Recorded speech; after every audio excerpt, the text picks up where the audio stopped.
Hey guys, what's up? And today I'm gonna do another album review from 2017, and in fact, as scheduled, this will be the last album review I record and write and make in 2017. So, this better be good. I will not be reviewing full length for Mount Erie or Sun Kill Moon or Joey Badass or Oxbow or a bunch of other artists. So I specifically picked this band and this album to review as the last review of 2017 because there's something special about this album that makes me love the hell out of it. In fact, this album was my 13th or 12th most favorite album of the year, and 12, 11, 10, and it slowly went up to number 5 right now. So I really love the hell out of this album. And it is Protomartyr's Relatives in Descent, a surprisingly good and excellent and well-written release. So, Protomartyr, if you don't know them, they are a band, a rock, post-punk, alternative rock band, experimental, art rock, you name it, formed in Detroit, USA. So, they came out with The Agent Intellect in 2015, and it's not a super good album. It's okay. There's some really flat and mundane moments on the album, and it feels like the band had so much potential, but it's not fully released and explored. But on Relatives in Descent, which is a huge improvement, the band showed all of their great things, great features, and they completely realized all their potentials, and this is one of the reasons why this is a really good album. And the composition of the album is more dynamic, it's more danceable and groovy, and there are also a lot of despondent instrumentals on this album that are dark, grim, and sometimes the album just feels really lively and fun and entertaining. At the same time, it's also painful and stressful and worrisome, and there are also a lot of dead and stale and cold moments on this album in an excellent way. So the album starts off with A Private Understanding,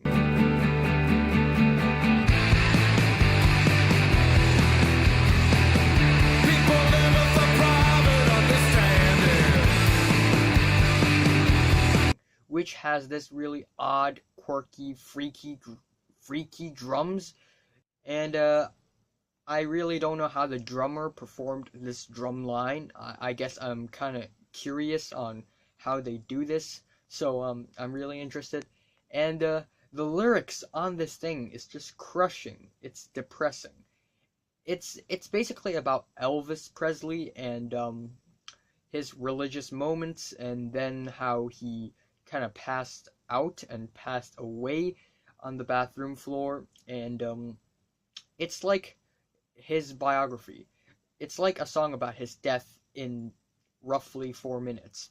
And it's beautiful and it's gorgeous. And at first it's kind of quirky and quiet, and then it explodes into this really expressive and powerful alt-rock song, and it's crushing, it's powerful, and at first, when I listened to it, I wasn't too sure about the ending of the song because I was hoping for the chorus to pop back in and ending the song with a bang, but instead the song just kind of fizzes out and it keeps on repeating a refrain. She's just trying to reach you.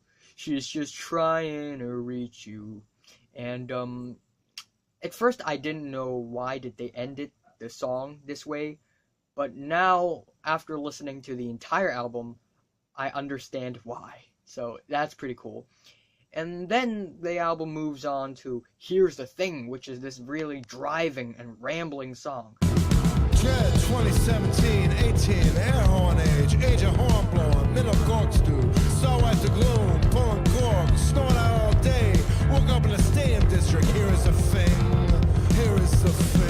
with some really grimy and intense bass line that's kind of catchy. And I love the vocals and the lyrics on this thing. It's really ranty, and I really like how Joe Casey, the frontman, kind of drag the syllables at the end of the sentence, like "here's the thing, here is the thing," and it's really cool. And then we have "My Children," which is one of my favorite songs of the year, and it's this really pulp and thick and mildly stargazing song that has a really disjointed start. At first, we have these really steady guitar riffs and bass line, and Joe Casey was like, pass on, what's mine now yours, pass on.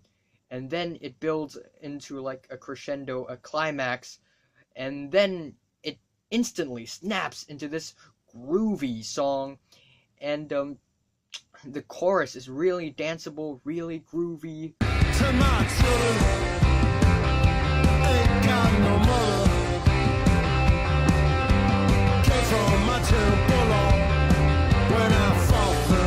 To my children,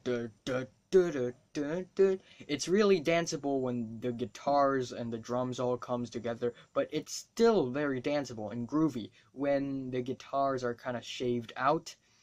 So this song, there's not one moment on this song that feels refreshing and nice, and it's just excellent and well written. And the next song, Caitriona, is nearly 2 minutes long, but it's basically 1 minute and 40 something seconds, and it is this really short and straightforward alternative post-punk cut that just feels a little bit forgettable, but it's decent in the full picture. And then we have the Chuckler, which is like My Children, but it's more translucent, it's more transparent, it's more depressing, it's more sad, and it's more stargazing. And it sounds really confessional, and I kind of like the rainy and jangling guitars and the keyboards. And again, the lyrics are kind of negative and controversial. On My Children, which is a really negative and controversial song, like the lyrics are, in my opinion, because to my children, they never listen. And it's like Joe Casey is fed up of having children, and it sounds like he hates children, but I'm not sure. And I don't really mind the lyrics on My Children, but yeah. And on the Chuckler, the band is like laughing at all these dark things that the world gives.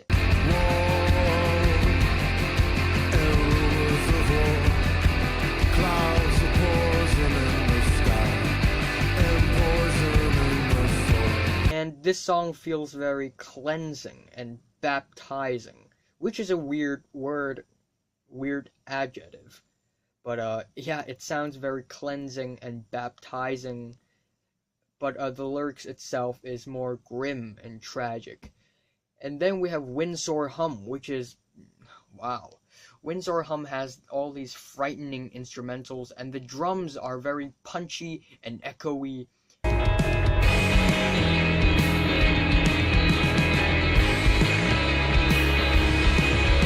I love the drums on this thing. It's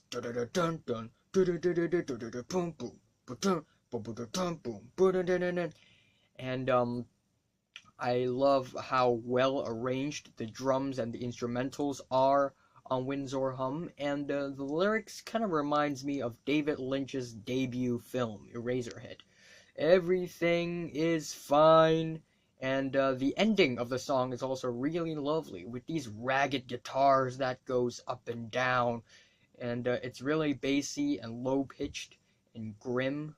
Go to Anacita is a more summery and alternative and expressive and pleasant song, and there's nothing to say, not much to say about this song other than it's another great, it's catchy, and it's fun. It's fun without making it feel lively and optimistic. There's still something about the song that makes it feel a little bit odd, a little bit distorted, a little bit off.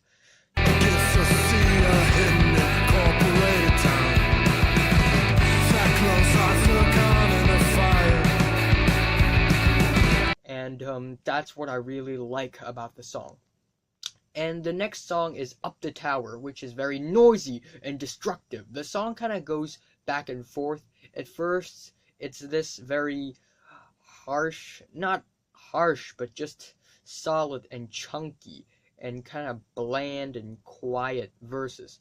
And then it hits the chorus and it gets really noisy, angry, and destructive. Knock down! Knock down! Knock down!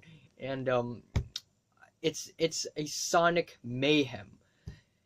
And wow, the album is on a roll. The next song is Night Blooming Cereus, which has this really dark and organic and gloomy feel to it at the start. It's like the soundtrack to a biological horror film, and it's really eerie and distorted and scary and creepy.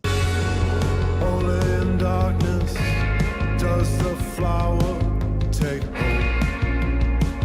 It blooms at night. And it slowly and faintly transitions into a more heartfelt and groovy song with the drums and the vocals and the guitars kind of come in as if there is still a bit of hope in the dark, in the world, in the very broken and destroyed world right now. There's still a little bit of hope, and it's kind of like the title itself, Night Blooming Cereus, taking hope at night. And it's not a super outstanding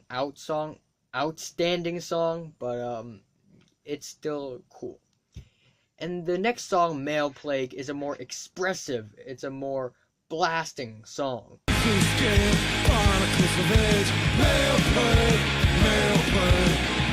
With these really catchy choruses, Male Plague, Male Plague. And I really like the complex instrumentals on this thing, and the wall of guitars are just very, very powerful in a sense. However, I think Corpses of Regalia is a little bit more redundant, slow, and insignificant.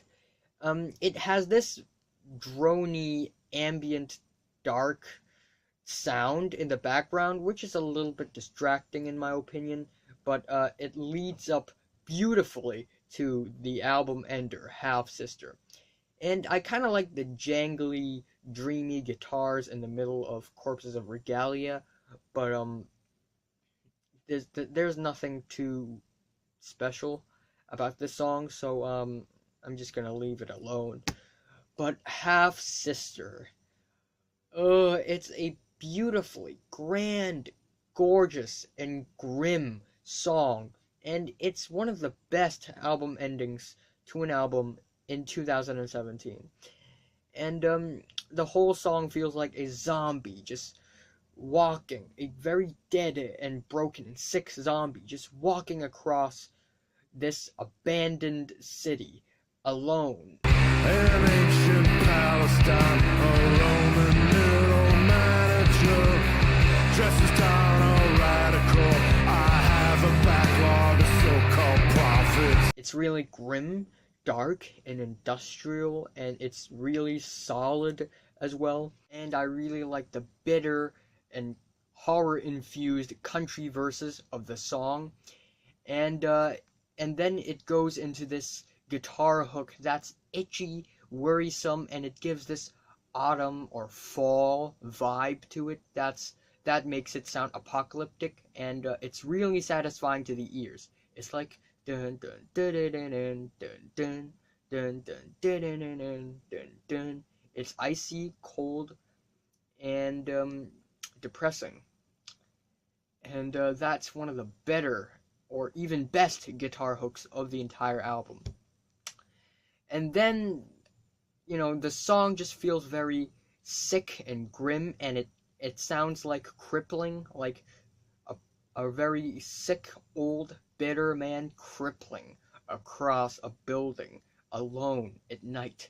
and then the song hits its key change, and it just feels very heartfelt and painful. It tears you up, kinda, but you won't really cry to this song, but you just feel something. You just feel something towards this song. Truth is a colic and horse that serves no purpose.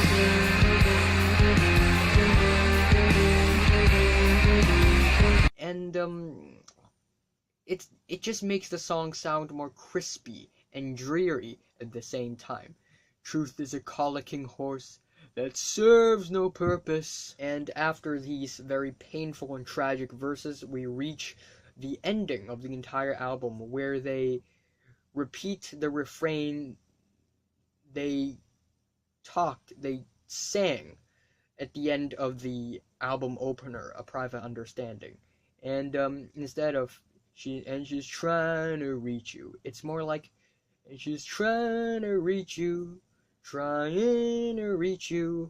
and it's even more dark and grim, and it kind of makes this album sound like a full circle, and it feels like there's some hidden theme in this album that we're missing, and it's like an Easter egg that if we listen to the album a couple more times, we will get. And I think that's really cool. It's like a reprise. It's like this album just turns into a concept album after you listen to this refrain again. And it's mysterious and creepy in a stale way, and I just love it. So overall, this is a freaking great album. Joe Casey's vocals on this thing has a little bit to be desired, but nonetheless, it's still good. We can hear the very obvious and significant Nick Cave influences on his vocals, and he also kind of sounds like Ian Curtis for multiple times on this album, and it makes the album sound very Joy Division. And I really like the eerie but catchy hooks on this album. That's groovy and danceable sometimes, but it's also very grim and tragic sometimes. And there are some flaws on this album, including that there are some songs that feels kind of weak and forgettable at first, and there are some songs that could have had a stronger ending instead of just fusing or fizzing out. And I think the production could be a little bit more crisp, a little bit more clean, and again, the album could be a little bit more dynamic, and it could show a little bit more up and down and variety. But nonetheless, the muddiness and the blandness of the album really makes this album feel darker and more depressing and more apocalyptic in a grand and mature way. And that's really effective. It really works on this album. And I like the darkness, the sorrow, and the hopelessness presented on the album. And they bring these emotions, they bring these moods and feelings to a very tasteful and flavored level. And it just gives a lot of personality to this album. And in a very post-punk, in a very classic post-punk way, this album is excellent in many directions. The vocals are good, the instrumentals are amazing, and the drums, the very echoey and punchy drums, are everywhere, left and right, and it sounds frickin' amazing. And one of the things I really love about this album is how relatable this album is, because it sounds dark and grim, but it's not very personal, very kind of tearing up, kind of dark and grim. It's mature, it's grand, and it sounds very fatherly. And that's what I really like about this album. It's relatable, it sounds old, it sounds like the world is ending, and it also sounds creepy and moody and ominous, And there are loads of highlights and bangers on this album that I definitely recommend you listening to. So, the worst song is Corpses of Regalia, and the best is, My Children. My Children. So, I'm giving Protomartyr's Relatives in Descent an 8 to a 9 out of 10. So, have you listened to Protomartyr's Relatives in Descent? From 1 to 10, how much would you rate it? Like if you like it, and subscribe if you want more.